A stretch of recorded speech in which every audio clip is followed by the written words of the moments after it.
ำพองห้องสูงโคมหึนสาขาหากำพองห้องสีเขียวหามสาขาหากำพองห้องแสงเข้าแห้งเจ้าลุงแสงจืคุกทบขึ้นปืนสูงโคมหึนต่างวันต่างคืนเหตุการณ์ตากุนนำการเสื่อการเค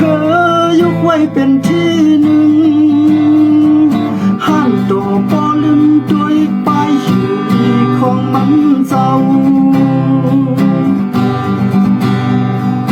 สาขาหากำพองห้องโสมโคมหึนสาขาหากำพองห้องสีเขียวห่างสาขาหากำพองห้องแสงเข้าแห้งเจ้าลุงแสงจืคุกทุกคืนสีเขียวหามเฮาตอนเมามิงจอมจีสิงสุนตูการวางการเมืองยุคไว้ต่างสีโค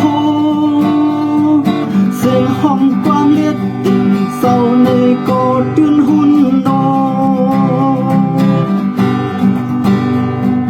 สาขาหากำพองห้องโสมโคมหึน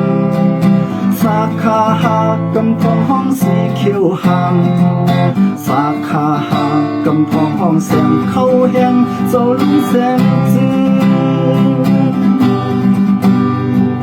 คุกทูแทนปืนแสงเข้าแห้งแดดโตแสงแรงลิบปืนเผาก้นคอปืนลิบหลอดแล้วทัดสร้างก่อเจ้าเฮามอปลายมนตั้งเสียงเฮายุ่งยันนับที่แต่ออสาขาหากำพองห้องโสมโคมหึน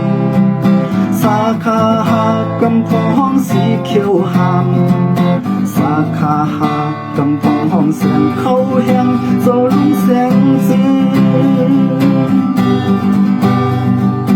คุกทุบขึ้นปืนเจ้าแสงจืผ่านช้างเฮ็ดไหลคนเป็น